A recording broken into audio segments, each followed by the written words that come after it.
welcome this Sunday after springing forward. Good gosh. So, thank you all for being here. I'm Dr. Berry. I'm a licensed psychologist. And here on YouTube, I talk about psychology and true crime. And I'm so excited to have to partner with Kathy today from Gossip, Rumor, and Innuendo. And Kathy, I'll let you go ahead and introduce yourself. Hey there, true crime friends. I am Kathy from Gossip, Rumor, and Innuendo, and I talk gossip and true crime here on YouTube. If you want to know the good, if you want to know who wore a bad outfit on the stand, honey, I'm your girl. I love it. I love it. And I'm glad that we got to connect. I'm interested to know what got you into covering because there's lots of different ways to cover true crime. And Yeah. I love the way you do it because it is like I live for you breaking the news on all these things. Well, you know what's funny? I like true crime. I'm a longtime true crime fan, but what I really didn't like was sort of like the ain't it awful of it all, right? There are people who cover true crime and they're like, and then this terrible thing happened and this terrible thing. And I'm not about the trauma porn of it all. I want to know what happened in a way that doesn't mean that I have to now call my therapist and, talk about it. Although everybody should call your therapist. But I wanted to engage it in a way that was user friendly for most people. Um, I and so I just started talking about it. I love that because on my side, I try to educate. So any case I cover, it's like, what can we learn from this case? What can we talk about related to psychology? And I think that helps Hmm. because sometimes when you're talking about true crime, it really can be very triggering as you're For sure. following everything and watching everything. What Hmm. cases are you following right now? Oh my gosh. There's so many cases out right now. I'm absolutely following Lori Vallow Daybell.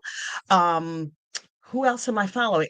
Because I don't plan what I do, I literally open my phone in the morning and whatever pops up, that's what I talk about. I kind of don't know, although I could look and see. I'm doing Lori Vallow Daybell. I'm following what's Monica Simontelli.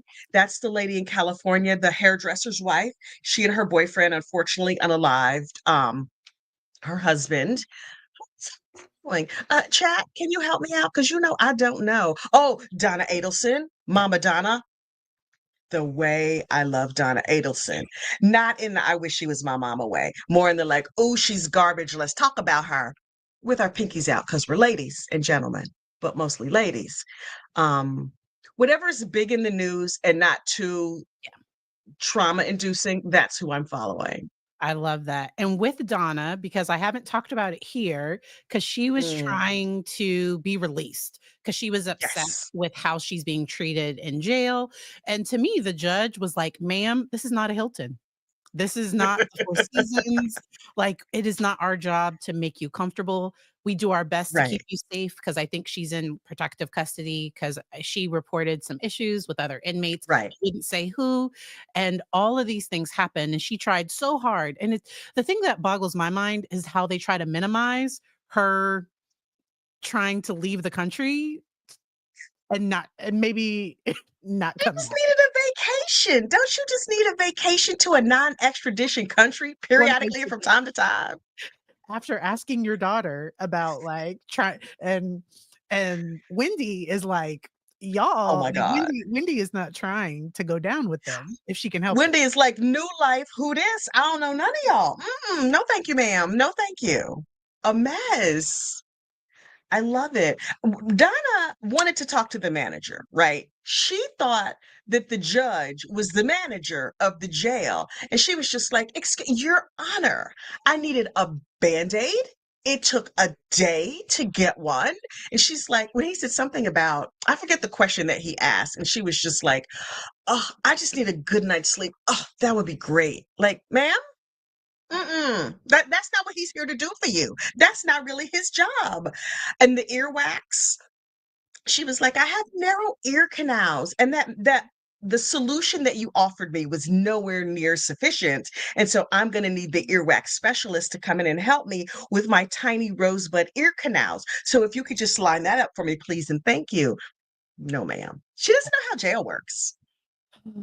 And I like how you compared it to Sarah Boone too, because I do think Judge Cranick gave in to Sarah, but, like, he set his boundaries, but he kind of let Sarah Right, above and beyond a little because they just wanted to get through the trial. It had been so right. many years, and I think he was just trying to get it in front of a jury. Uh, but Mhm. but this judge, he's like and I love it, like, his tone, he's just he has this Oh way of my god. just like, because I Judge Everett. Mm. Yes, no, but it's great for a judge because I covered a case recently and you followed the Jermaine Bass case too, because the A judge little bit on the edges, on okay, the edges. if you didn't look at sentencing, look at just the end of it after his statement, because he tried to give a statement saying still calling what he did an accident, and the judge interrupted him, and she was like, "Are you claiming that the accident you're referring to, is that the death of your children?" And he was like, Oh "Yeah." my She was like god. she rolled her eyes, like, she was like, Did you see the Jamie Komorowski case where the judge did the same thing? "I missed it. Imma have to go back and look." Jamie Komorowski was the girl in South Carolina. She's from Jersey, but I'm from Jersey. We not claiming her. Mhm, Jamie Komorowski was living in South Carolina and she was drunk driving and she hit the bride and the groom in the little golf cart on their wedding day. mhm. And everybody got up and said their little sentence, said their statement or whatever. And then the judge was like, stand up. She was like, I called her auntie judge because she came with full auntie energy. Like, look, let me tell you something. And I was like, uh-oh. Judge Auntie about to lay it down. And then she maxed her out on every charge. And Jamie was like, what do you mean I'm going to prison for 25 years? She's like, I yes, I ma'am. I remember that one because I think she was planning to get less, and they let all those Yeah, people talk. I think it was pretty long sentencing. They it let was. everybody get up and talk, and the judge was like, "No, no." Yeah. Yeah. I'm done with you, girl. And the girl who passed, her father got up and he was like He was like, I "You can go to hell." Like, he was like yeah. was he the one that was like, He "I'll was see like, you there?" he was Or yes, he said, I will hate you for as long as you live, and when you die, I will meet you at the gates of hell and I will hate you there. I was like, Daddy meant that. He said and that with his full chest. and for anyone that's new to me, when I'm laughing, it's not because, like, this is painful, like, this hurts, but I wasn't because sometimes you expect people to come in, like and not that they have to forgive, but sometimes people hold Right. back some of those statements. He held back nothing, At all. and At all. he let it all out because I was I so surprised when he said that, when he was like, "I'll meet you in hell," I was like, "Dang." I have a jar of cares that somebody sent me that I keep right here on my desk. And because it is believed, it is widely believed that I'm out of cares. So people actually I have two jars of them because people keep sending them to me. Um, that gentleman could have used some of my cares. He ain't have none that day. None. None, none, none. He was all out. All out. And I totally understand because this was his daughter on I think it was on her Yes. wedding day, like, it was really, really a sad case, and, Terrible. And he had been hit by a drunk driver in his oh, wow. youth. Wow. Yeah, Wow. crazy. Someone Did you follow Rose Petal? I did. I was fascinated by that case. I couldn't look away. I couldn't look away. That Zachary Hughes, Mhm. I mean, I believe that he did the wrong thing for the right reasons. Yeah. And I know now that you're not allowed to, unfortunately, unalive people. So, I don't know that he knew about the essay. I don't know that he knew what was the full extent of what was happening. Right. I think he lucked out that she really was Yes. Yes. a harmful person because his friend could have been lying to him. So Absolutely. for anybody that did not follow this case, it was the Rose Petal murder case, and, Zachary Hughes is the defendant. He testified in the in Mhm. and it Give a was full confession. it's that and snitched on everybody. People his Oh my friend got god. arrested because of his testimony. While he was on the stand, they were like, "Wait, what? He said what? He did what? Okay, somebody go pick him up." Mhm. Because to me, his he was trying to be this righteous savior of this Yes. child, but Yes. he had never met this woman. He had only met the child. I think he only met her once to, Yep. and he didn't and they never talked about what happened. And, I kind of wonder because when he talked about his adopted sister, Grace, and poor Yes. Grace, because to my knowledge, Grace hasn't harmed a single like, hasn't, like, unalived Right. anybody. She doesn't have any criminal charges that I'm aware of, but he tried to excuse his behavior and make himself the victim again. Right. I had to survive all of this. Nobody knows psychopaths like I know them, and I think he lacked awareness that he turned into the thing that he hated, because he when he was Yeah. talking about Grace, he was like, "She can talk about these horrific things like she's talking about eating a sandwich," and the way that he just talked about all the horrible stuff he did, all flat, no affect. Yeah. Yeah. What's that saying? You create what you defend against, Yeah. right? He's trying so hard not to be Grace or be like Grace. He became Grace. But also, I believe the Grace story. When I was a kid, we had foster children in our home. Many sets of foster children come through our home. And one, I think I talked about this on a members only. I won't use the person's name, obviously. She's an adult now. But we had a 5-year-old that came into our home who was both homicidal and self-alive ideation. Yeah. And she was extraordinarily dangerous and manipulative as a 5-year-old. I was in college. I was either in high school or college. And she was truly terrifying. And so when he talked about his situation with Grace, I was like, I remember living with a person like that. And I was a full grown up. She was 5. She was in kindergarten, and it was unbelievably terrifying. And, in my clinical work, so I used to work in a residential home for kids that Mhm. were unable to be safely maintained in the community, and they had to go to Mhm. a secure facility, and Yep. often these children's charts would be 2 to 3 books of just Yep. trauma after trauma, horrific things, and that doesn't excuse anything, but it just kind of helps me understand, because to me, the way Right. that we talked about Grace ignored her adoption trauma, and that Right. maybe because he talked about her like he was her dad and not her brother. Right. And Right. he was like, "We couldn't control her." It's like, "You were her brother. You should have had nothing to do." She was, I think, only 3 years younger, 3 or 4, like, they were their ages Yeah. were a little similar. Like, he Mhm. had nothing to do with, and it's normal that seeing the impact of her on his family, it's normal that would frustrate him and upset him, and he'd want people to be safe, but it's almost like Mhm. he felt he couldn't save the family from her, so now he was Right. trying to save this other family from this horrific person who did turn out to, like, not be. To be a horrific Yeah. person. In a way, like, I defended Zach through the whole thing, and my instinct still is to want to defend him, partially because, like, I am a youngest sibling, and so I have always benefit from the defense of others. But like I was saying before, I have 4 sons, and all of the older boys think of themselves as the parents of the younger children.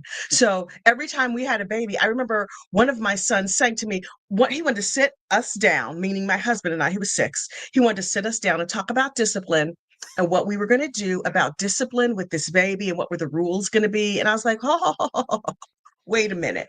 Um, and so we had to explain to him that, like, he was not, in fact, the parent. And he was like, I hear what you're saying, but what are we gonna blah, blah, blah.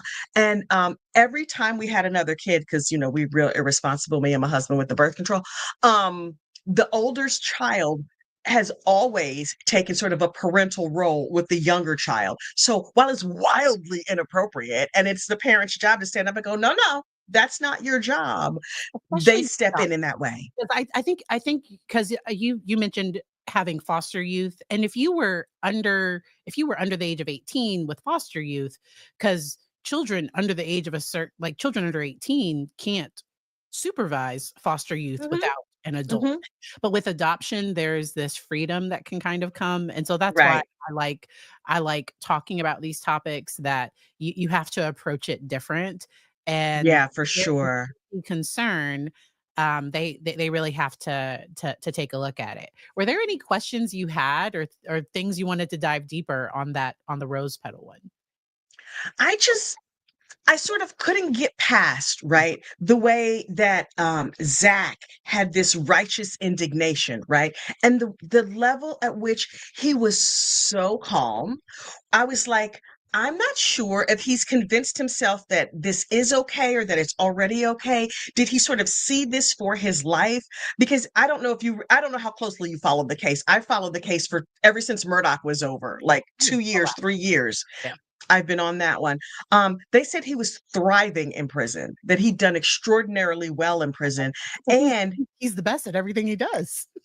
yes, yes, he's going to be the best prisoner, but he was gonna play these 32 Beethoven sonatas, and right before he committed this unfortunate unaliving, he, had performed the last of the 32, and then he was like, "This is done, like, my life's work is now done," and then he was gonna go off into this cruise ship and start part 2 of his life. Well, part 2 of his life has become prison, but I wonder, from your perspective, do you think he was like, okay, now my regular outside life is over and now I'm going to go to this new life? I just was fascinated by the 32 sonatas being like an ending for him and how he talked about it being an ending. I wonder how he would feel if his friend had been wrong. So because his friend was right Mm, and they found all the CSAM later and all of that, I think he feels he did the right and he told the jury, yes. Yes. despite the judge saying, "Stop it," you know, Right. he told the jury, I think he has no regrets. I think he feels like Mm. he's that child savior. She I think if he had just pew-pewed her, not just, but you know what I mean? Like, I think Yeah, the yeah, yeah, yeah. jury I think the savageness of it, and he said this was to not harm more people. This was as quiet, Right. like he was trying to not harm more people, but, Mhm. I just wasn't sure if there was some secret sadism or, like, trying to get her to be in pain Oh. because he Oh. was saying on the stand, because I think there was this idea he wanted to put forward to the world to say, Yeah. "I'm a good person, like, Mhm. I saved this little girl, and this was the best thing I could do." Exactly, 30, Mhm. 35 wounds, and some of them were superficial, but still. And for him to say, "My body was telling me not to do it. I prayed." And that's the part so Dear Jesus, how many times should I stab this more lady? and What? more, the "Thou shalt not." And now Right? he 'cause, so I work with Marines. I work with people that because of their job and because of the mission of the United States, they have to go and do things. And when they come back, Mhm. some have significant trauma and we work through it. And, Mhm. um, uh, I was not comfortable with him as a private citizen doing this. So when Mm. I covered it, I brought up there was a similar case in Maryland. The incident happened in Washington, DC, where, Okay. a black woman who was running a daycare found out that her husband was harming children in her daycare. And she went to a hotel in DC. He was there, and, she pew-pewed him, and he's not here. She was sentenced to 4 years, but she was like, it was her daycare, it was her Yeah. husband, and I think people, because I don't know how people would have felt if the father had known about the harm and he was the one that and I s Right. don't do crimes. I'm not saying it would have been right if he had done it, Right. but it's just Right. weird to me that this vigilante, this just random person who just so happened to have had some difficulties with someone in his childhood, he's the one Yeah. to be the savior of this child. That felt weird Well, to me. apparently, I was speaking to the reporters down in South Carolina who were reporting on the story, and Jen Wood had spoken to one of the jurors on the case. The reporter from Fitz News has spoken to one of the jurors on the case, and apparently there was a lot of back and forth on the jury. They're like, "Okay, we've agreed to not discuss the things we're not supposed to discuss, but like." I mean, if it turned out he was right, though, right? And ultimately, the way they got to guilty, and it was a pretty fast verdict, but the way they got to guilty was that one of the jurors acted out the crime in the jury room, which I was fascinated by. He was like, okay, look, if you're upset, right, and you feel terrible about somebody, and he smacked his hand on the table to represent each stab wound. He's like, okay, one, two, okay, like, okay, good, she's done. But because he hesitated or whatever, um, this juror was like, smack, smack, smack, and didn't stop smacking the table until they got to 35. And it was after that demonstration that the rest of the jury was like, okay, we can safely and comfortably lock And his behind up. and I thought the state was a little sneaky because in the state's closing, the state said there was no like they because no evidence of Yes. her Yes. doing anything came up in Yes. because the state said there was no There's confirmed nothing on the record or something like that. Yeah. harm to the child, and I'm sure the jury might feel and they didn't lie because that I mean, that Yes. It there was wasn't no evidence. officially on the record. uh, Right. but, 'cause, I believe it was Tanika and it might have been Lisa that also mentioned how this little girl, because of this, because to me, I would have rather her have felt like to get to the place where she was safe enough to tell her teacher, to talk with a counselor, Mhm. to tell Mhm. that guardian ad litem, to be able to let somebody know and then to not feel and I don't think at this point, I don't think she feels responsible for what happened to her mom, and I don't think Right. she is, but the way that things can happen is her mom died because some guy thought she was unsafe. Does that make sense? And so Yeah, absolutely. And but in her testimony, she had testified at the guardianship hearing because her father was arrested for like interfering with custody or one of these types of things. And on the stand, she said that when her father took her away to Italy, it was the best day of her life or the best thing that ever Mhm. happened to her, or something along those lines. But then after she was taken away to Italy, she had to be brought back to Italy to live with her mother and the sister and the boyfriend. I had like my feelings around Zach are very messy. My feelings around John Mello are very clear. I think he's extraordinarily manipulative.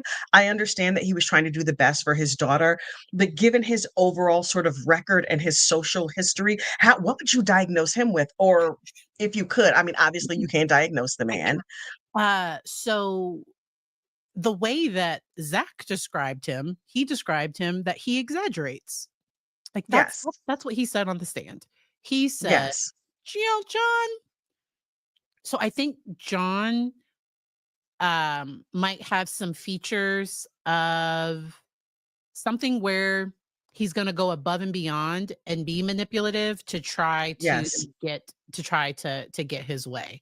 Um, For sure, for sure. And he seemed to be like that about everything, yeah. right? At one point, he didn't pay his light bill. And so the light company, turned off the light bill, electric, whatever the company is down there, turned off his light bill. So he started harassing, like, not like, I'm going to write an angry letter to your manager, like level 10 harassing the employees of the light company because he didn't pay his bill. Like, sir, I'm gonna need you to maybe like dial this back a little bit. Everything cluster B is happening over there in that man's crazy head.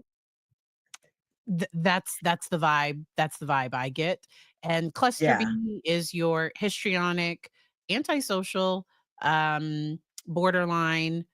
Yes, yeah, those diagnoses, and not say but, like, that's the vibe that I was yeah. getting based on, just what Zach even said, which to me would make John possibly be less credible. So if I was on the jury, Mhm. it's like, "Wait a minute, he said he exaggerates, like, why would you listen, Right. eh, to everything John said?" And I couldn't not because John I think part of why the mom might have got custody was because of what John did to the lawyer. I think John was Yes. lying and making up stuff about the I think the guardian ad litem, and, Mhm. I think it was pushing people away. Now he might have been right, but there's a wrong Yes. way to do the right thing.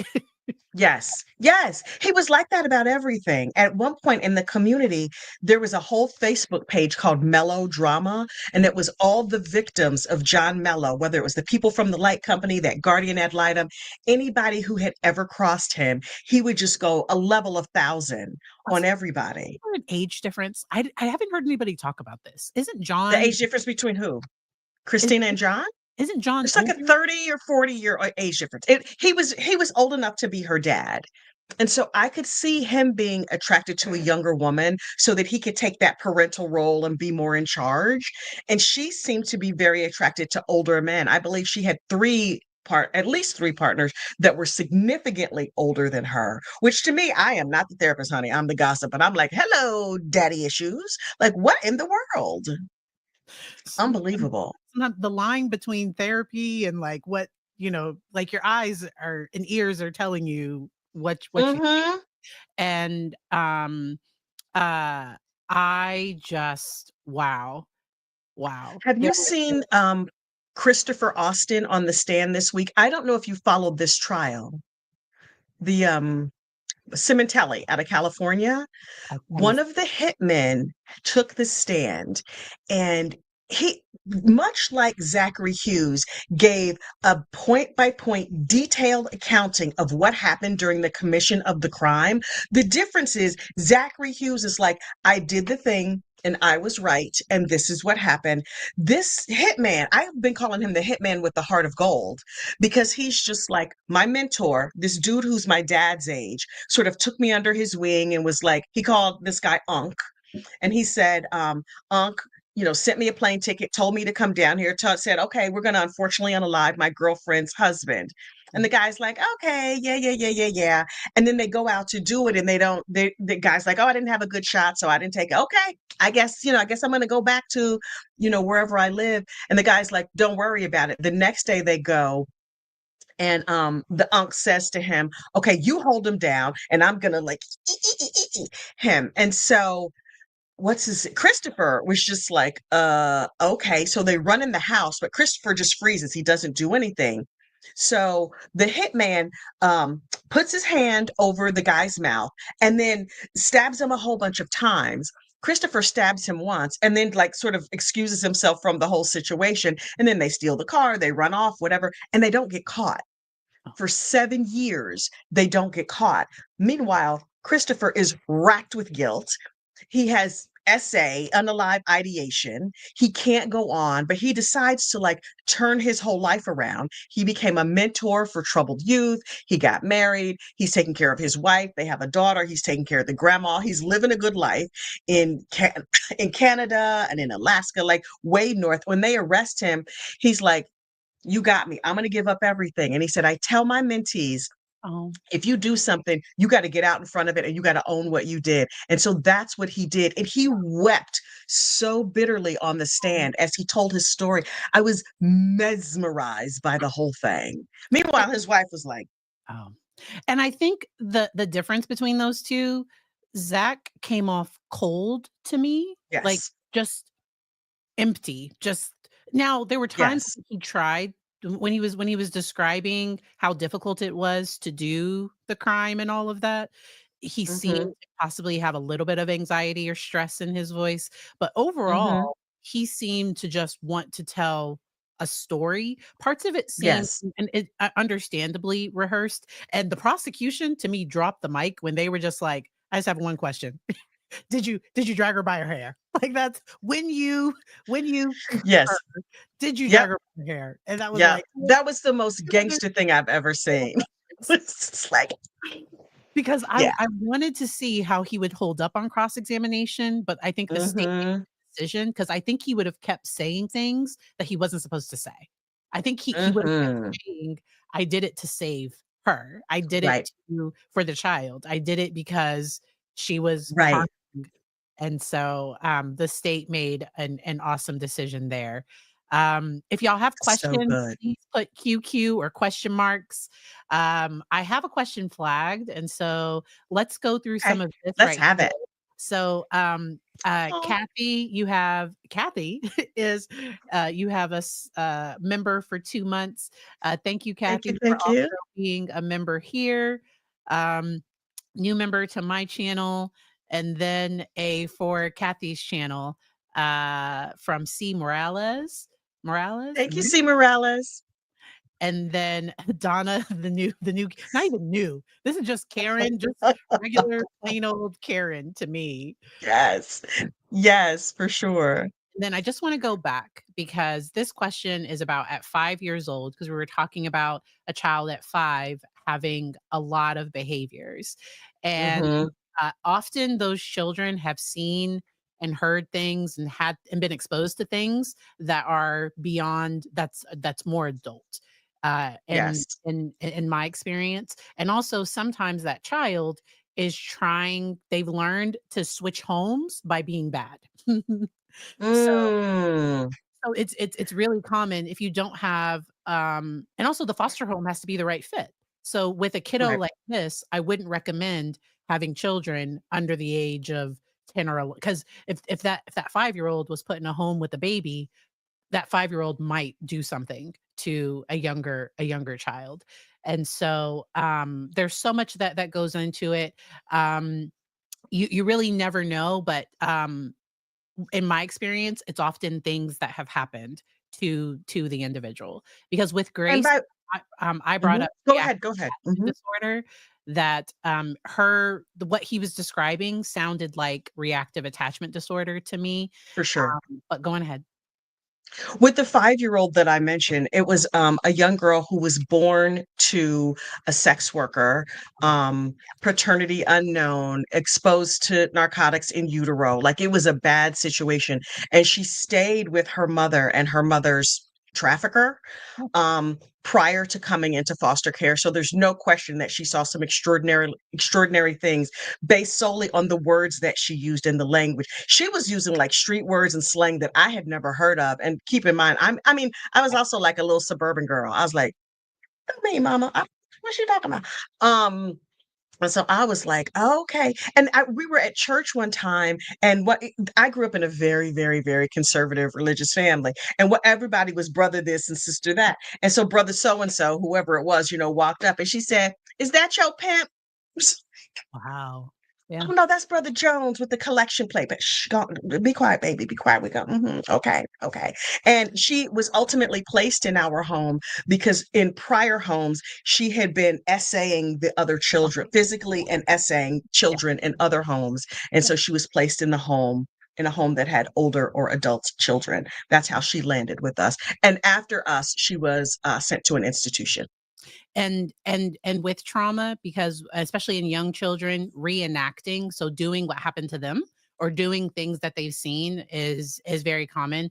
And so often, Mhm. she likely went to somewhere to get treated Yeah. for the reactivity in a place that had a lot of monitoring. So Yeah. where 24/7. So when I worked Yeah. in the residential treatment center, we charted because I would work overnight sometimes, and I think we had to check on the kiddos I think it was 30 minutes at night. If they were on a higher precaution, it was like 15 minutes or something. But we had to Mhm. basically check them every so often. And so thank you for the super chat, Dr. B and GRI Dream Team.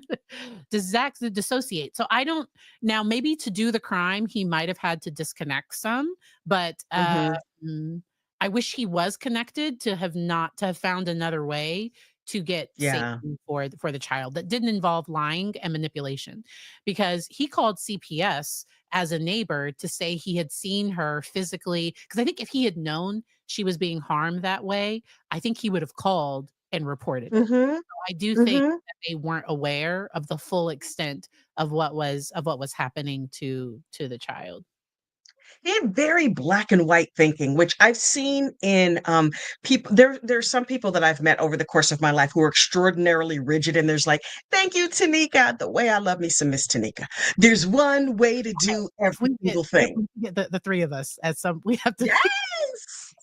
That would be awesome. That would be amazing, amazing. But yeah, I've met people who are very like, there's one way to do everything. And my experience of that, but I've only seen that in adults, like not in little kids or anything. But I feel like that person is trying to create safety for themselves. For the world to make sense, it has to be this very prescribed, everything has to be a certain way so they can feel safe and okay in the world.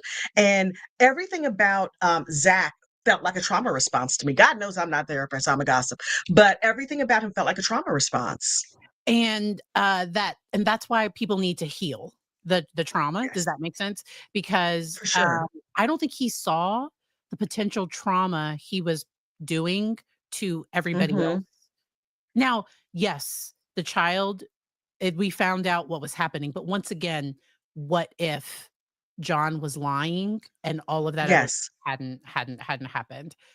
Lisa had a question for you. Do you know anything about the mom's history? I would suspect that she likely had her own history of trauma, but Yes. did you hear anything come out about that? I'd heard that Christina at one point talked about being abused by her father. And I believe one or both of her parents were narcotics enthusiasts. Okay. So I don't know how much of that is true, how much of that is rumor, maybe like a little bit of everything, some from column A, some from column B. But there was extraordinarily complicated history there. Scrupulosity, yes. Elisa Amore says scrupulosity is a side effect of high demand religions. Yes, absolutely. And Feel like everything has to be just so. Hmm. welcome, Andrew. And so, after the mother that we're talking about the Zach Hughes case, after Hmm. the incident happened, they recovered, because her boyfriend, is it Brandon? I'm bad with names. Brian, Brandon? Her I'm boyfriend, Brad. Bradley Post. Brad Post. He's currently on trial for he's going to be on trial for this for the CSAM charges. So they did find out that yes, the child was being harmed, but to my knowledge, no one was aware of the extent prior to the mother's death. And the pictures that have come out that have floated through the media but have not been made public, thank goodness, mostly because they would be illegal. There are pictures of the mother harming the child in graphic and intimate ways. This is Terrible. I like this question, and I don't mind answering first while you kind of think about it. Have you had any experience as an African American commenter on true crime? Any different approaches?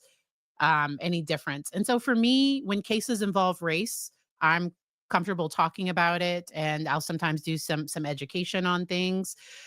People have left harmful, hurtful comments in the chat, and people will try to pick up whatever they think your weakness might be. So I've had the certain words spammed like, but I think it was a bot that found my stream, Oh, and interesting. because there were multiple, because I had to like pause. I think it was before I had moderators, because I had to ban a few people, because the N word kept being spammed. And yeah, Oh, yep, interesting. yep, I yep. have never in my chat. Well, first of all, I don't do a lot of live streams. I do a 20-minute video every morning and then I post it and then I go on with my day.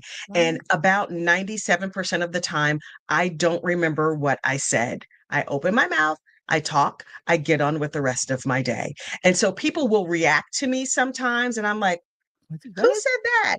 It's extraordinarily has not been race based in my experience. Yep. My shorts can be a lightning rod for a lot of race based criticism. Okay. Um, and if it's really, really bad, I'll just take it down. I mean, with the click of a button, I could take it down. I now have a social media monitor, she goes on and she takes it down. She takes care of all that stuff for me. But if it's just something snarky and nasty about, I don't have enough subscribers and I should be doing this and that, or why do I wear my hair like that? I should wear more makeup. I simply respond with, thanks for the post engagement. And I use the little smiley face with the tongue stuck out with the dollar signs on it. Because it turns out that YouTube pays the same amount for people who say nasty things as they do for nice things. So please, welcome, like and subscribe if you feel so moved. And you don't even have to subscribe. If you keep commenting, YouTube thinks you like me. They're gonna keep they're gonna keep showing you my face.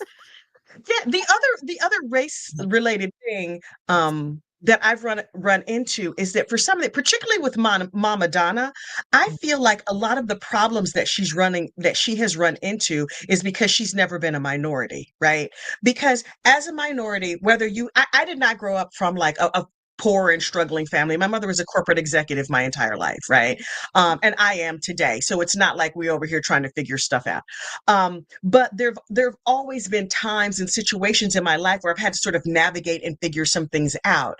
And so I feel like that gives me an advantage in life that Mama Donna does not enjoy. And the way that I like to talk about it is she has this sense of entitlement. Like, "Don't you know Yes. who I am? Like, don't Yes. you you should feel bad for me. You should do what I say." And I also think because I think she's used her words to, in my opinion, manipulate people. So I think Yes. and I think her children likely walked on eggshells around her because, um, I think she would go to Charlie to complain about Wendy and go to Wendy to complain about Charlie, and the one that, I forget the other brother that was cut off and he Robert. Robert Hmm. has sailed off into the sunset and seems to be doing well. Yes. But, after she tried, because I think he married a woman, but I don't think he like, his An mom really Indian woman. wanted Hmm. his but was it one? Was there a broken engagement or something? Because I thought there was someone. Yes, he was engaged to an Indian American woman, and the mother was like, "Absolutely not, I want Jewish grandchildren." Hooked Yeah, him up with a Jewish lady, they got married, and he was like, "I can't do this." yeah. Divorced the Jewish lady and went back to his Indian girlfriend, and they got married and had kids, and they live in upstate New York. He's an ear, nose, and throat doctor, which Yeah. is ironic because now her ears are all stuffed up.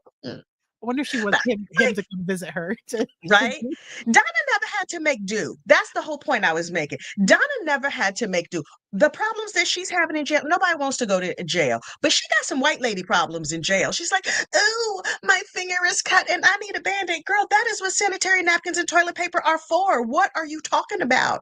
I was telling my husband that, the price of eggs is very high right now. And in New York City, in the Bronx specifically, they sell in Lucy's. Now, for those who don't know, a Lucy used to be one cigarette, right? You can afford a whole pack. You can get a Lucy, you get one cigarette. These days, you can get one egg. Up in the Bronx, if money is tight, you go to the bodega. You're not going down to Kroger. You going over to the bodega on the corner and you get yourself a Lucy egg, right? It's like that is the spirit of ingenuity that come from having to make do. Donna never had to make do. She needs to do the equivalent of whatever the equivalent of a Lucy egg is in prison. You don't have a band-aid. Go and get you a tampon, stick it right. Your nose bleeds, fits right up your nose. You know what I'm saying? You can make do. She got these are white lady problems. She never had to make do. So, here's a question from Lindsay, about possible essay in the military. I think if something had Mm, happened to him, I think he would have talked about it.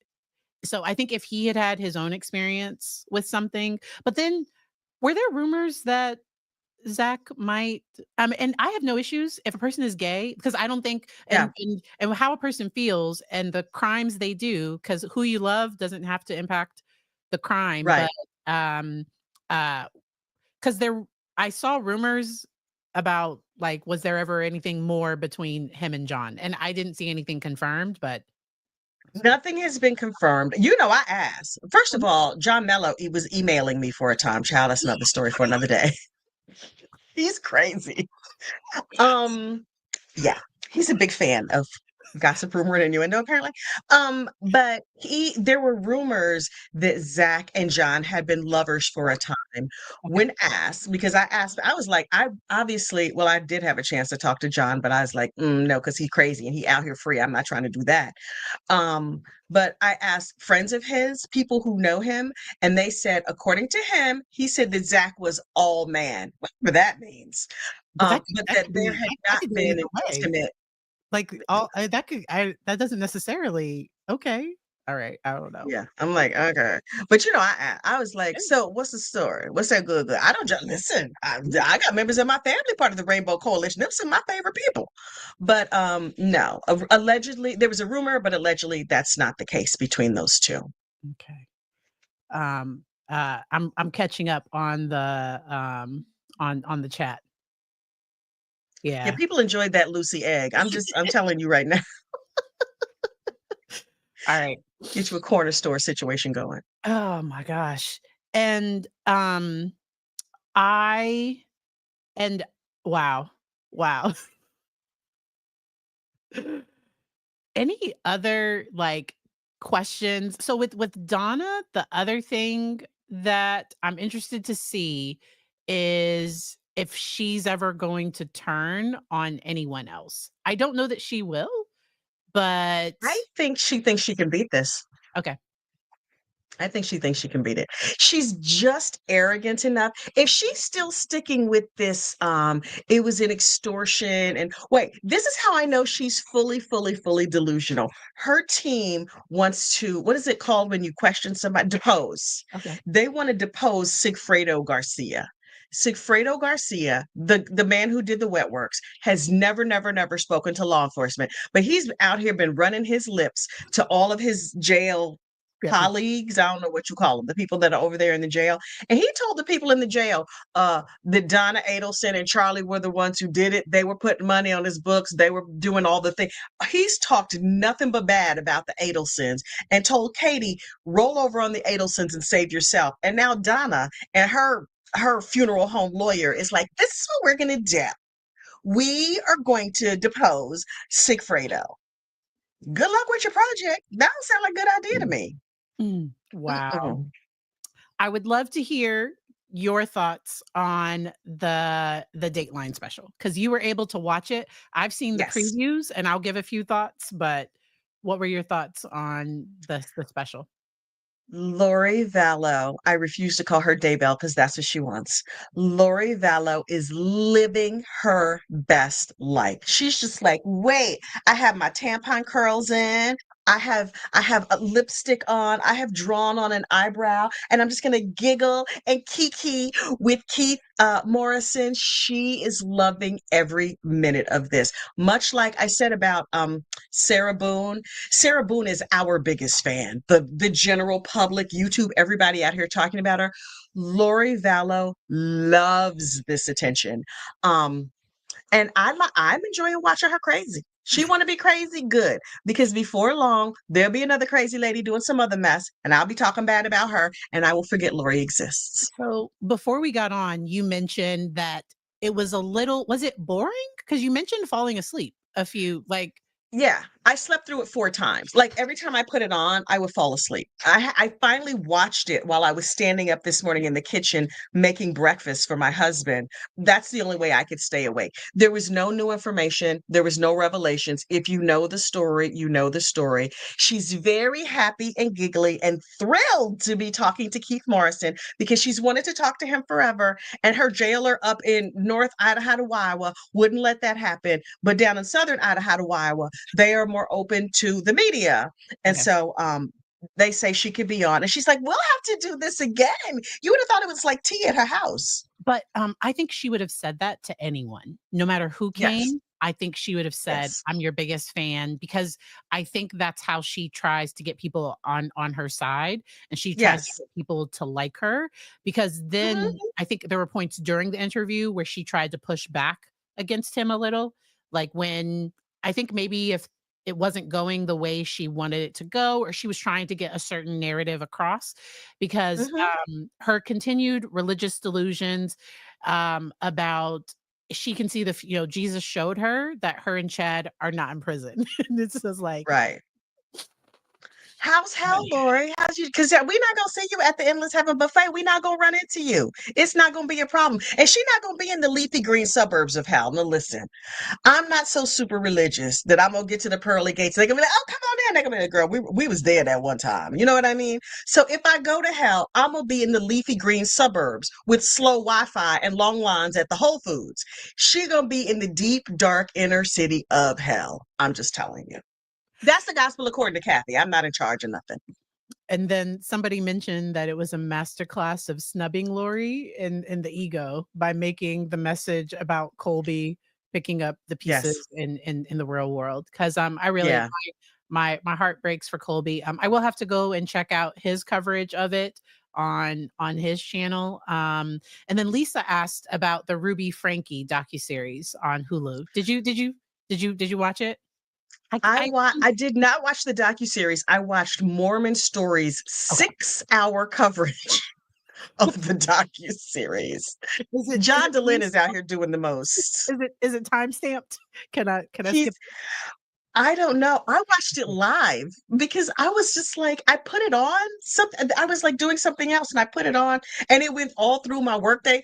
Lauren from Hidden Gems, Hidden Came on. True Crime was on there. She's like, I'm gonna have to cancel this flight because this is running long. They went for 6 hours. I Wow. watched about 4 of it live. I still have to go watch the last 2. But nothing in that surprised me either. It was what you thought, a lady who gets on who wants to be like perfect, perfect, perfect, but she's screaming at her kids in the background and mean and nasty. And she was mean before she ever met Jody. Stand on your head if you didn't see that coming, you know? Mhm. Um, but I think there was some before she even met Jody, because to me, one person, you don't go from being this Right. awesome, because she was already yelling at her kids. I think she already had a certain mentality and Yes. disdain and contempt for her children. And as a mom, I empathize. So I have one. I think you said you have, Hmm. and so I have for me, 4. yeah, and we we have our days, but I would never want to see my child harm. Like I would never want to do harm to my child. She seemed to Hmm. enjoy harming Yes. her kids, and she also Yes. seemed to not have age appropriate expectations. So the one that Yes. I'll never get over is her being upset at her child's, I think, kindergarten teacher or 1st grade. It was her child First grade. her 1st grade Hmm. teacher, because her child forgot her lunch, and it was like, "Oh, Hmm. that was your responsibility and that the teacher shouldn't feed the child." Like, no. And in 1st grade, so my son, I drove him to school. He gets off. I then drive 30, 40 minutes to work. I get to my office and his book bag with his lunch, with all his stuff. It's in the back seat. I have Oh I have no. I have one client to see, and then I have a break. So, and my husband is across the street from the school, but my husband doesn't always look at his phone. So I message his father and I'm like, "Hey, can you take him a lunch? Because my child, he they could offer him a school lunch. My kid is above it all. He's super spoiled. He is he calls Hey, it Donna school food. Adelson. He calls it school food and school water. He's like, I don't drink school food. I don't do water from the water fountain." And Oh so my God. what I did as a mom is it worked out in my schedule that I drove that 30, 40 minutes back. I dropped off my kid's book bag. And I could have just, but like, and I gave him a hug. But now when I take him to school, that book bag is in the back seat with him. And it's like, little babe, Yes. you better make sure that it's not gonna be on me and Yes. my Yes. ADHD in the morning. Like, no, you're gonna make sure to take it. To me, she seemed to be twisted already. Yeah. And then Yeah. Jody just had a system, because I saw that Connections is being sued, and I'm glad, because Hmm. Connections still exist. Like, it's the program is still, yeah. Well, like, so Girl. like all the people she trained, because she used to train. Jody used to train Right. therapists. She used to train this Right. program, because only her and Ruby, they were the only 2 that went down, but this program Hmm. still exists. And I'm because not surprised, what really. happened is they just could have changed the name, and I don't even think they did. Because I know Hmm. people would try to say, "Oh, there's nothing wrong with the program," and it's like, "No, there is. This program is flawed. This program Yes. has issues." And so the lawsuit against, I think it's against Jody and possibly Ruby too. Hmm. That one, I think, is to make sure that the program stops. That scrupulosity of it has to be just so. I've mentioned before on my channel that I'm sober. I've been sober for like 100,000 years, since like the 90s. And I've had a lot of AA sponsees over the years, and some of them, particularly the mothers. I mean, because in those programs, it's like women with women, men with men. Yeah.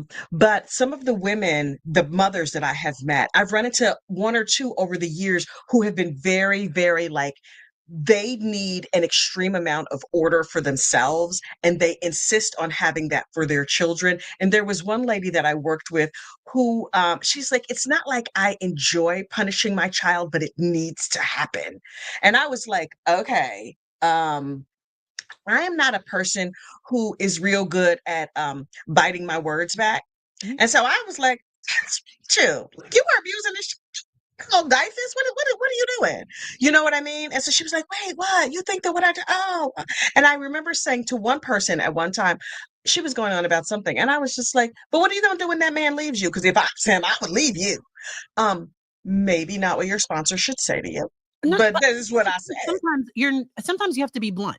Sometimes I Yeah, think you have to you because, especially with somebody in recovery, they need to be told the way it yeah, is because they're already lying to themselves in order to come out of yeah, their denial that yeah, there aren't any problems. yeah. And so, I think people can appreciate that bluntness. I think that person said that she wanted to fire me as her sponsor, and I was like, "That's fine. Volunteer position, right? Child, Like, girl, please, nobody paying me for this. You taking up my lunch hour." It ended up working out okay, and that situation got smoothed over. But I've run into a lot of people. But I also had a parent who was very like everything should be just so. mhm, And I mean, I'm in my 50s. Well, one parent is dead, the other's in her 80s, and they believe that like any minute I'm just gonna like make the turn and do the things that they really, really feel like I should be doing with my life. And I'm like, "Nah, I'm good." do I seem like a girl who follows directions? You're too good to follow the directions I'm supposed to follow. You want me to do something I don't want to do. I've refused to do for 50 years, but now suddenly I'm just going to change my mind? No, Girl. not gonna happen. But you talk to your mama like that, she get mad. So go ahead. So, I have a podcast with my mom. I can't say it exactly like that because my mom, but Really? my mom, she can take some feedback. Like she's like, I can tell her, nope. Okay. Cool. So here's a question about Sanity and Lori Vallow, and Mm, I like to explain that legal sanity does not mean that Lori does not still believe that God called her to do whatever, but she just has to understand the court process. She has to right. understand who the judge is, that like that Jesus isn't the ultimate, like it's like the judge and the jury are the ones that are going to decide her fate. And she was found incompetent at a point and went through a process to have competency restored. And a part of that Right. is a therapist, often a forensic psychologist, sitting down with them, going over, Ooh, like, yeah, like, because so you keep saying, this is the judge, this is your lawyer, because some people, they're so psychotic or they're so delusional that they think they're paranoid, thinking their lawyer is against them, or because there was a lady, I forget which state, but she wrote a letter to the judge saying that her lawyer was the grandson of Joe Biden, and he wasn't. Like, he he wasn't at all. Like, it was a real, ma'am. and they ordered 2 competency evaluations Yeah. for her. So Lori Vallow is sane enough. It's Mm-hmm. I don't think it's a mask. I think she knows how the court process works, because if Right. she's found incompetent, she goes to the state hospital often. Like, that's normally where competency is Mm-hmm. is restored. And it's they often make you take medication. Sometimes you have to take, yeah. Oh, they can force it. They can like insist that she take the medication. If the judge orders, if the judge says you have to comply with Oh, any and wow. all requirements or recommendations of staff, Right. they can they can court order, medication. Now off Hmm. yeah, yeah, yeah. I mean, I guess when And I hear about it being can forcibly medicated, it can that's what that means? it can depend on the state, because nobody's gonna force the pills down the person's, but by Mhm, not taking the medication, they might. So if the treatment team has ordered, in order to, because let's say the person has bipolar disorder, where they're going right. from, mania with psychosis to depression, Mhm, and they need to be on medication to hold it together for trial. mhm, A judge can, and it depends on the state, it can depend on things, but they can order that the person be treatment compliant with, Oh, with wow. recommendations. Yeah. It just But it just if they don't want to, right? Like, remember that dude, Deobra Redden, who jumped over the judge's bench? Like, if he decided, like, yeah, no, I would like not to, thank you so much. Like, what do you do in that case if you can't force the pills down their throat? the sad thing about his case, and I was so glad that, his defense attorney for his trial about what happened with the judge, um, Mhm. uh, if I think his defense attorney listened to him because I do think the state failed him a little because he was trying Mhm. medication. So he Right. wanted to be on his medication. I Right. still think he might I don't know, like, because when he was ordered to take it, it sounds like he did take it, but let's say, like you said, he was refusing to take it, then he can be hospitalized because he like, sometimes there can be consequences or that Right. can be a probation violation. Because sometimes, Mhm. because he was going through mental health court, and often with mental Right. health court, one of the stipulations is that you are attending therapy, that you are taking your medication Oh, as prescribed, and if you don't do those things, you can have to then transfer that's a violation. criminal Okay. court, or it can be a violation of probation. But yeah, Wow. because Wait, did you follow the Natalie Cochran case at all? The that lady who gave her husband the insulin? yes. That I was fascinated. I don't The former pharmacist that Yes. like, not just lady, Yes. but, like, because her team to me seemed to try to minimize, like, that she would have known how to get away with or, like, that she would have known him hitting his head and being unconscious for hours, like, and she's telling people to not call, like, "Oh, it's fine, it's fine." He doesn't like the hospital, and she's If prolonging my his husband is by passed out calling on the floor, I don't care what the reason is. But see, I like my husband and would like him to stay alive. She was not so encumbered with such things. She was like, "Ooh, good. I'm about to get this life insurance money," or whatever she thought she was gonna get out of it. I Did was fascinated by that write a book? case. Did she write a book? Might not have been her. Yes, Okay, she yeah. wrote a couple of books that are like devotional. I think they published them in the name of her daughter, like how to do well at, like, what to expect when you're going to prison. I don't know what that book was called, but it was some sort of like to help the ladies in prison. Natalie was clearly like evil or twisted or whatever, but the level of delusion enjoyed by her mother was like, I don't know what happened. If enabling was an Olympic sport, her mama would be a gold medalist. She was like, "I think somebody cheated the kids. I can't believe somebody would do this to my And I think daughter." her mom almost tried to blame somebody else. And Blamed the government, blamed everybody. Yeah, sometimes you're looking at the defendant and then you see their family and you're like, "Oh, yeah. okay. This tracks. Okay." Because to Yeah. me, you have to balance love and discipline. And to me, discipline is learning. So, Yes. I don't let my child do whatever he wants. Right now, he is listening to the iPad, and the headphones are not connected at all. But I don't think you're hearing it. I think we're fine. But like, No, I don't hear it at all. perfect, good.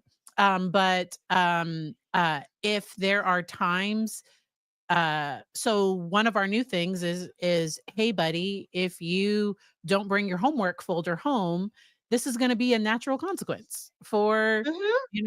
like you're gonna miss your video game time that night," or I don't know, Right. there's a because some of these people have never had to be held accountable for their behavior, and the parent does Yes. not want to see their child be uncomfortable or be Yes. and sometimes I think the parent is trying to save face too.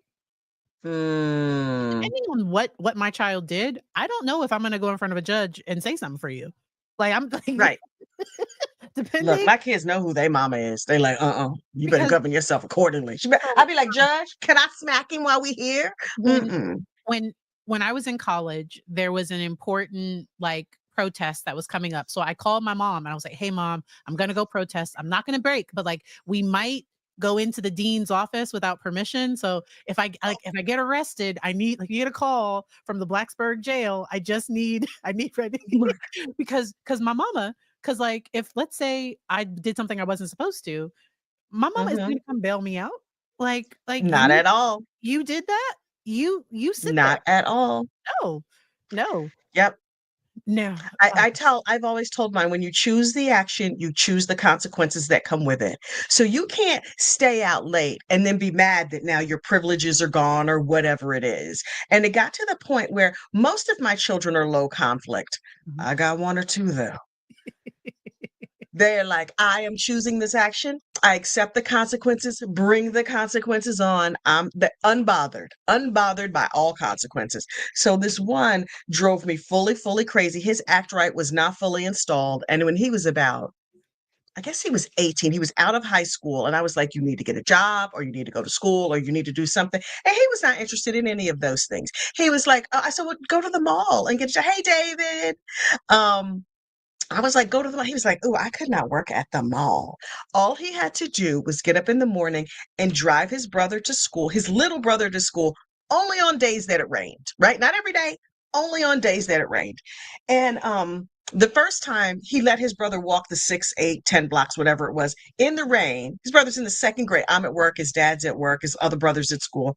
Let him walk in the rain. Oh, Ma, see what had happened was I was heated.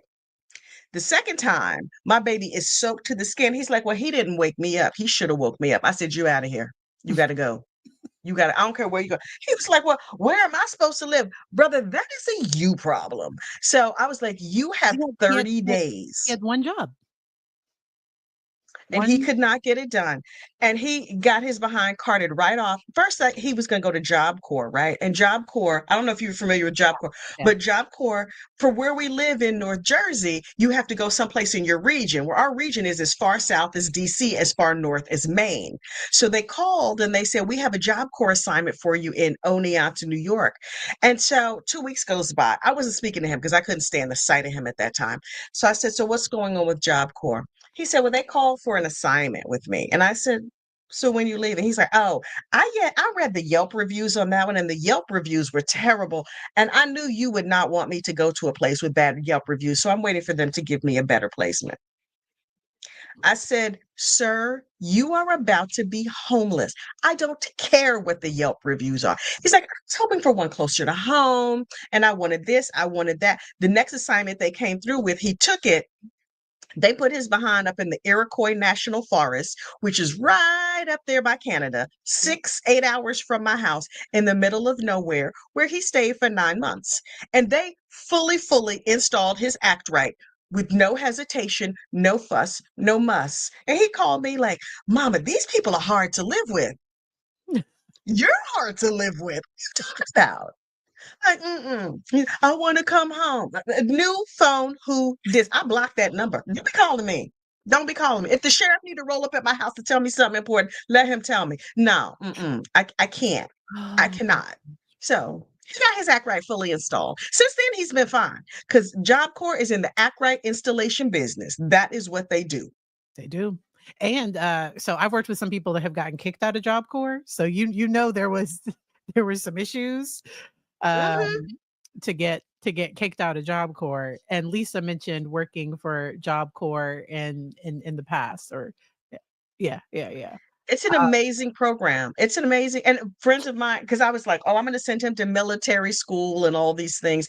It turns out with military school and like these very strict, the child has to want to go yeah, and be definitely. compliant. Mhm. My kid knew he was out of options because he knew I was dead ass serious. And I kept saying Mhm. to him, "You don't want to be the person that we're happy to see you gone." Right. And when he was gone, my whole house calmed down. I knew what to expect on a daily basis. I wasn't going to come home with a stinking ass boy at 6 o'clock in the evening, walking around scratching his behind with a filthy robe on, food down the front of him, asking me what's for dinner. What? Mm-mm. I needed Jesus in my spirit because I was this close to cracking his head clean open. Child, sons. Mm. But that one, he still takes us through it. But Different way. he's funny now. When we went to do what do you call it? Maple sugar. We went to do like a session yesterday where you tap trees for maple syrup. they did some demonstration in the local area yesterday. So we were going to go. Well, we did go. It was really fun. So one of that's my 26-year-old, the troublemaker.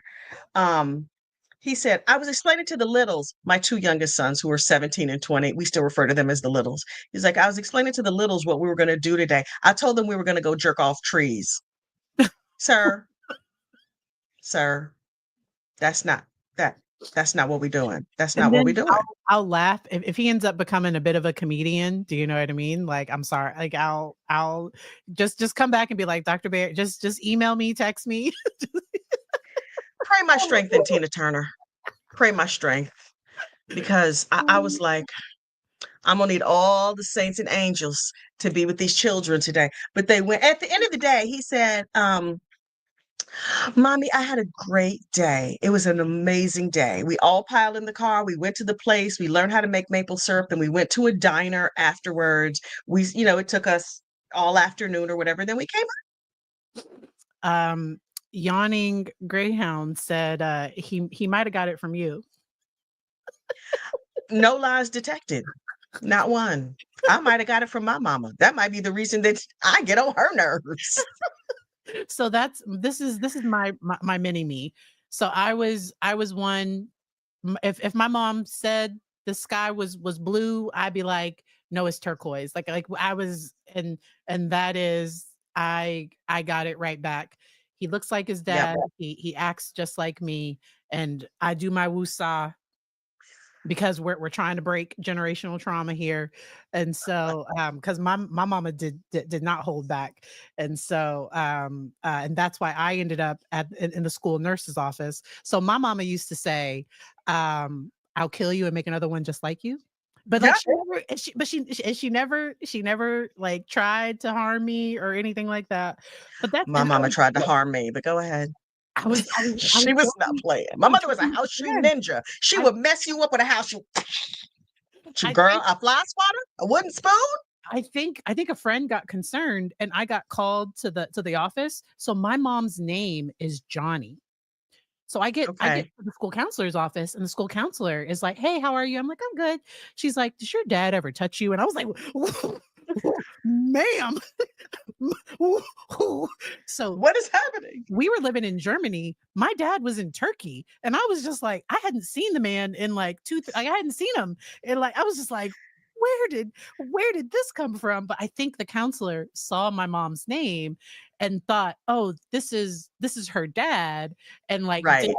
didn't even. And so, and she didn't know at that time. My mom was in the U.S. and I was staying with a Hmm. friend. She was a civil servant, and so she was on a brief TDY, a business Right. trip in the US. So I called my mom crying. That woman, I don't know her name, thank goodness. She's the reason I became a therapist. Before that, I wanted to be an accountant, and it was like she does not know how to talk to children. Because I was like, Wait. 'cause because if something was wrong in my life, I would have never told her. Like I was just Yeah. like, I was because it should have been like, hey, we got a report. We just need to talk about some things. Right. I want to make Right. sure Right. that you're safe. Because I would have been prepared because I know my mom. I probably told a friend something and they were like, oh, like, and they were probably because my mom, she bought a leather Indian made like it was like a whip to threaten me with. Hmm. She didn't do, but like she would do threatening things, and so like I could understand a friend being concerned. Um, Look, I'm looking at these comments. My mama tried to run me over. What? My mama killed me once. Child. Same. so Same. My mother was not. I remember her driving down the street. You said she nail you with the with the back of her hand right in the mouth, and she would just keep on driving. Let's say something else. Also, my mother is 4'9". oh my god, She was them little not Napoleon ones, like playing. yeah, they don't, yeah. So we used to ride on the back of the trunk, but just so like she would go slow. Like we would get to our Yeah, neighborhood and just yeah, like of hop, course. hop on the trunk, and she Mhm. would drive slow. It would be in my community group chat because so we have a community Facebook page. I wish I would put my child, and we have an SUV. You really couldn't put, but I wish I like there would be a Oh picture my of, God. Whose car is this? I've already reported it to the non-emergency police line. We would lay in the ba my mother had a Chevy Maverick. We would lay in the window, the back window, and Yeah. wait for her to slam on the brakes so we could fall down onto the seat of the car. Oh, that was some big fun. Yes, we risk our lives, and then your mama would get mad and come outside with a switch, a belt, Mhm. whatever, and wear you out. And then you would cry, and you just be like, okay, next week, Sandy, and then her mama go wear her out because something she did or said or whatever. That's the way it was.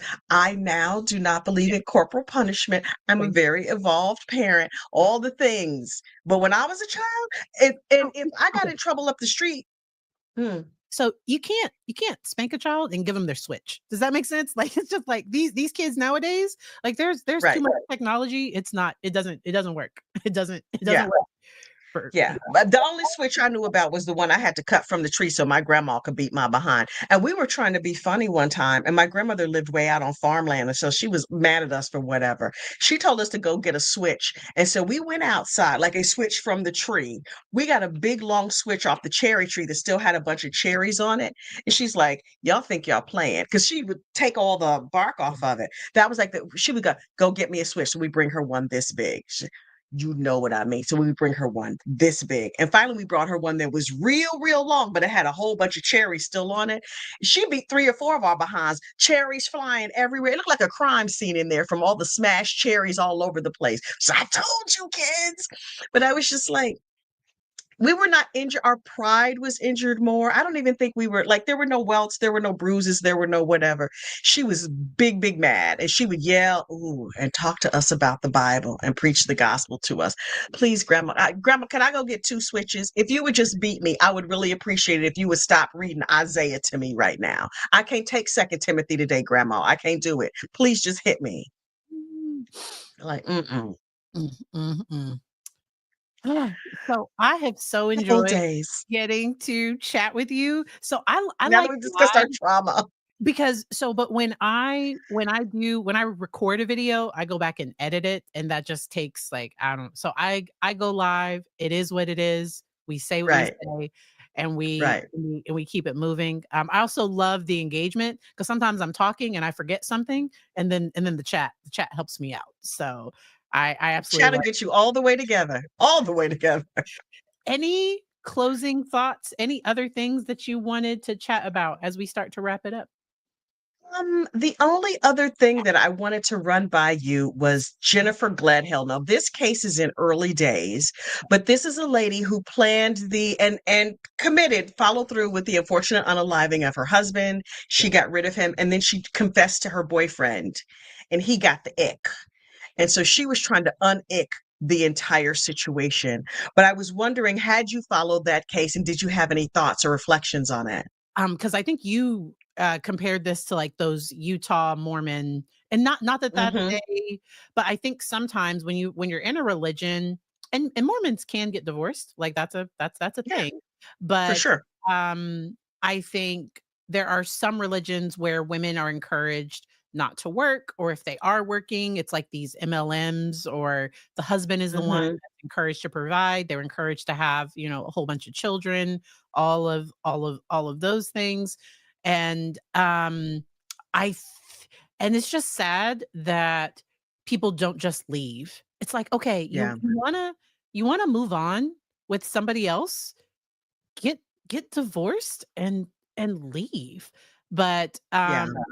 It's never that easy, though. It's and then never that easy. but also I don't think they realize, because if she's found guilty, she'll be convicted of doing this to her children's father. Does that make sense? Like, Yep. and then so the the trauma of it, because so I've worked with individuals that have had a family member die by violence, but it was always Mhm, some other person. Like, it wasn't another family member. I'm sure at mhm, some point I'll work with somebody that has been a victim of a crime, or so. And I've worked with, like, DV situations, or I've worked with some of those types of, but never like murder, like somebody that's had a family mhm. member murder another family member. And because when it's your family member, it just makes it so much more traumatic, that Yeah, for because those sure. kids probably loved their father. Of And course. and, if the mother is convicted, they will also lose their mother, and it just creates all this extra just Yeah. stuff down the road. But I Um, also feel like if you're the mother who does this to the father, you probably weren't a very good mother anyway. And so while it's terrible, and I believe that every child should have yeah, loving parents in no matter what number, no matter what gender, no matter what that looks like, they yeah, should be surrounded in like a loving bubble. That doesn't happen in lots of cases. In lots of cases it does. But if your mother is a terrible human being and she happens to go away for the rest of your life, obviously, I hope you get good therapy and all the things, right? Like I tell my kids, I'm not the perfect parent. I hope I've raised you well enough to find a good therapist should you choose find that you need one. Because like I'm just doing the best I can. so I I'm so just doing my best. I'm a therapist, and my kid no later than 10. Like he's going to have his own therapist at some point because Yeah, no parent is perfect, and I value mental health treatment, and for sure. life happens. And I think it can be helpful to have somebody else to chat with. Um but I don't Who's know. not your friends? Bobo and Nuck Knucking them down on the corner. That's not it. And I think, some of the famous cases that came out of Utah has made people some of these Utah cases get more prominent, 'cause this is For things like sure. this have probably been happening out there for a while, but, Hmm. um and then I also sometimes wonder if things get covered up because the medical examiner has to do a good job, because Right. if Lori and Chad hadn't done what they did to the children and just what happened to Tammy, I don't know that they would have gotten caught because nobody Truly. did anything with Tammy's death. And so if there hadn't been those missing children, I don't know that they would have went back to look at everything. So I do think that sometimes things can get missed along the way. Um For when sure. yeah. I feel bad for our Mormon friends who like listen, if one terrible crime happens with a woman, then every woman who does something bad, it gets blown up that much more. If it happens with somebody left-handed, then everybody wants to follow the left-handed crimes, whatever it is. Right now, it's the murderous Mormon moms. Yeah. Um, and so if it's out of Utah or that sort of Idaho, that part of the country, I'm automatically thinking like, "Ooh, another murderous Mormon mom." I don't know that Jennifer Gledhill was a Mormon or has any ties to the Mormon church. But I immediately was like, oh, another murderous Mormon, which is unfair to our funeral potato Mormon friends. I don't know if you know this, but I have ranked our Mormon, I've categorized fairly or unfairly our Mormon brothers and sister in the regular run of the mill, just like me and you. Those are the funeral potato Mormons. They go to church on Sunday, they have family home evening, they do all the things. And then there's the better than you Mormons.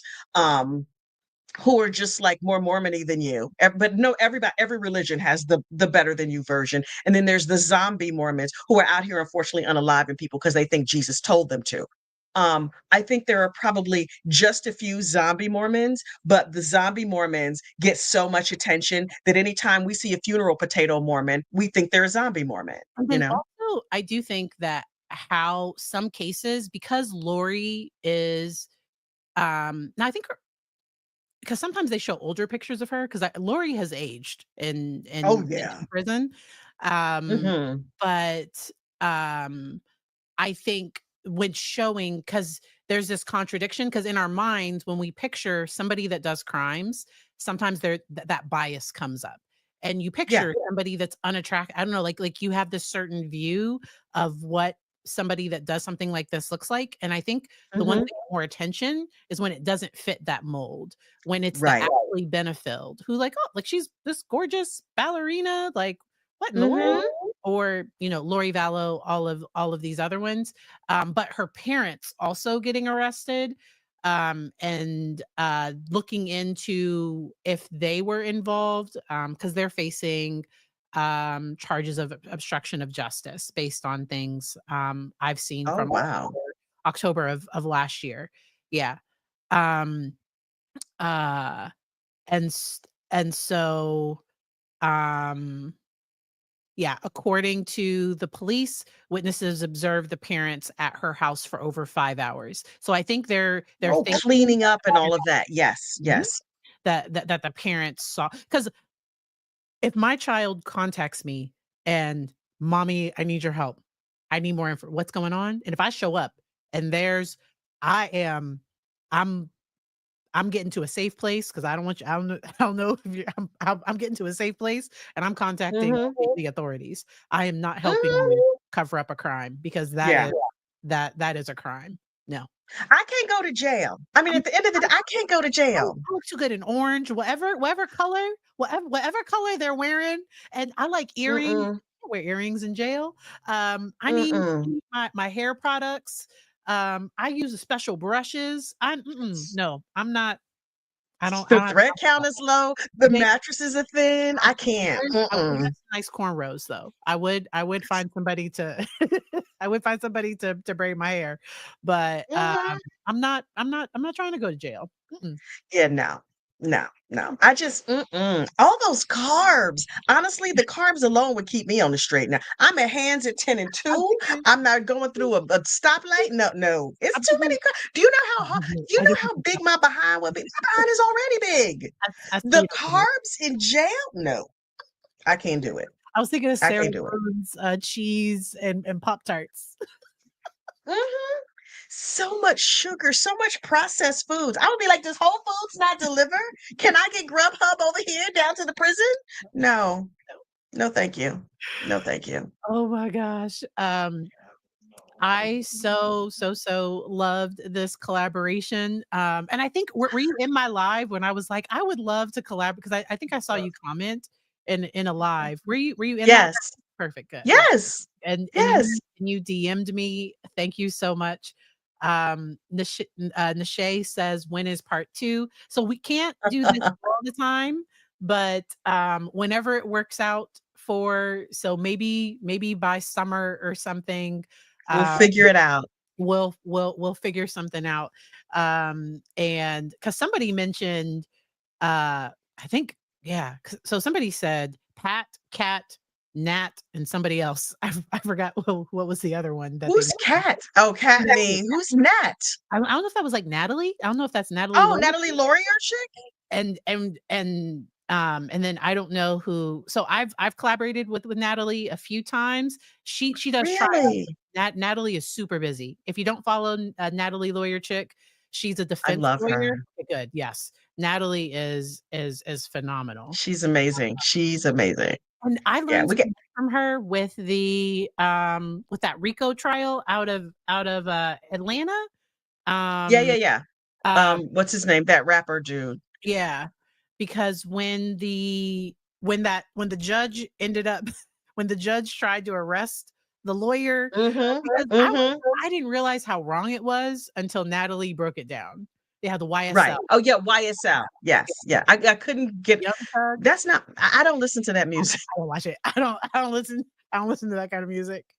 I've heard of that man. So I'm my like, does mom he sing show tunes? We're What? we're we're gonna go back to some trauma stuff. My mom, she would not let me listen to rap, but I'm over here singing Luther and Boys to Men and all the, like, I can listen to all, because if she couldn't understand the Yes. words, I couldn't listen to it. She's like, "I don't know what they're saying." Old Motown. Child, this is a man's world. James Brown, don't get me started. So, Wait, but the soundtrack to Superfly was I could absolutely sing I'm your mama, I'm your daddy, I'm your ninja in the alley, I'm your pusher man. Oh yeah, I was singing that in first grade. my absolute favorite song, I was like 7 or 8 years old, was Karen White's, Superwoman. I'm not a Yes. super, like, Yes. I was a little girl talking about, "I'm Yes. not the kind of girl that you can," I was singing it all. And think that everything is all right. Oh, yes. There was one, we were singing in the car one time, Secret Lover, about a woman who was having like an affair. We were on our way to church and my mother turned it down and she was like, "We cannot be singing about Secret Lover on the way to the house of the Lord." And I was like, But we "Okay, but can can do we it on have the this way home. discussion after the song? We Can we can have it after the song?" So we used to listen to gospel music on the way to church, and then we would listen to, like, whatever else on the way 'Cause we used to go, like, Golden Corral or Red Lobster. I'm dating myself a little. I was back when those places were nice, but Yes. Well, we didn't my mama cooked after church. We were evangelical, so you go to Sunday morning service, Sunday night service, and then Wednesday night service, and then Saturday was Bible study, and Friday was youth group. So we spent a lot of time at the church. But we had all the latest, like I could sneak and listen to like the Sugar Hill Gang and stuff like that. But all that old Motown, honey, R&B, my mother was about that life. But Superfly was on repeat at my house. I didn't even know what a pimp was. But I was like, okay, that sure. 5-year-old did. It's probably where I learned it from.